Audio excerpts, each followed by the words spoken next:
સુરત પાલિકાની ચૂંટણીમાં વિપક્ષની કારમી હાર થઈ છે। આમ આદમી પાર્ટીને માત્ર 4 બેઠકો જ મળી શકી છે। આપની આ કારમી હાર પાછળ અનેક કારણો જવાબદાર છે। પાટીદાર આંદોલન બાદ આપને સમર્થન મળ્યું હતું। 2021માં આમ આદમી પાર્ટીને 27 બેઠકો મળી હતી અને જીતેલા 27માંથી 12 કોર્પોરેટરોએ પક્ષ પલટો કર્યો હતો। 12 સભ્યો ભાજપમાં જોડાતા લોકો જોડે વિશ્વાસઘાત થયો।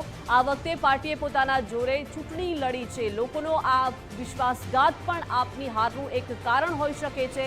આપની જમીની સ્તર પર કોઈ જ કામગીરી દેખાઈ નથી, માત્ર સોશિયલ મીડિયા અને ડિજિટલનો જ સહારો લીધો છે અને ત્યાં કારમી હાર થઈ છે। સુરત પાલિકાની આ ચૂંટણીના પરિણામો કે જ્યાં વિપક્ષની કારમી હાર થઈ છે।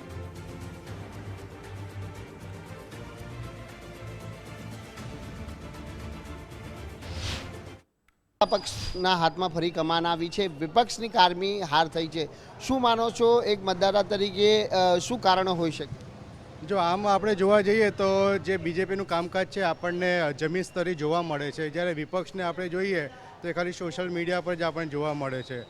તો આ એક મુખ્ય કારણ મને લાગી રહ્યું છે, જેના કારણે વિપક્ષ જે છે એને વિપક્ષમાં જ બેસવાનો વારો આવ્યો છે અને બીજેપીને સત્તા મળી છે। અને બીજું જે મોદી સાહેબ પર જે ભરોસો છે મતદારોનો એ કન્ટિન્યુ છે, હજુ મોદી લહેર ચાલુ જ છે। ચોક્કસથી આમ જોઈએ તો છેલ્લા 30 વર્ષથી ભારતીય જનતા પાર્ટીનું સુરત મહાનગરપાલિકામાં અને સમગ્ર ગુજરાતમાં શાસન રહ્યું છે। લોકો ખૂબ સંતૃષ્ટ છે, પણ છેલ્લા 10 વર્ષથી વરાછા કતારગામ વિસ્તારમાં ભારતીય જનતા પાર્ટીએ પોતાની સત્તા ગુમાવી હતી।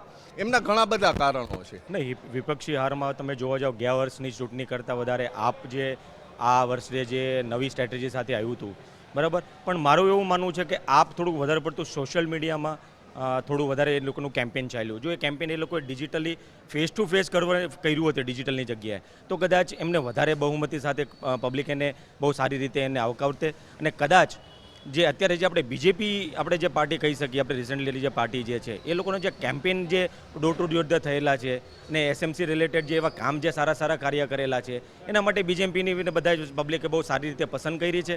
જે આમ આદમી પાર્ટીએ પોતાની સીટો ગુમાવવાનો વારો આવ્યો છે તેવું લોકો કહી રહ્યા છે, પરંતુ હાલ તો હવે જે સુરત મહાનગરપાલિકાની અંદર ફરી એક વખત ભાજપનું શાસન આવ્યું છે અને વિપક્ષે કારમી હારનો સામનો કરવો પડ્યો છે।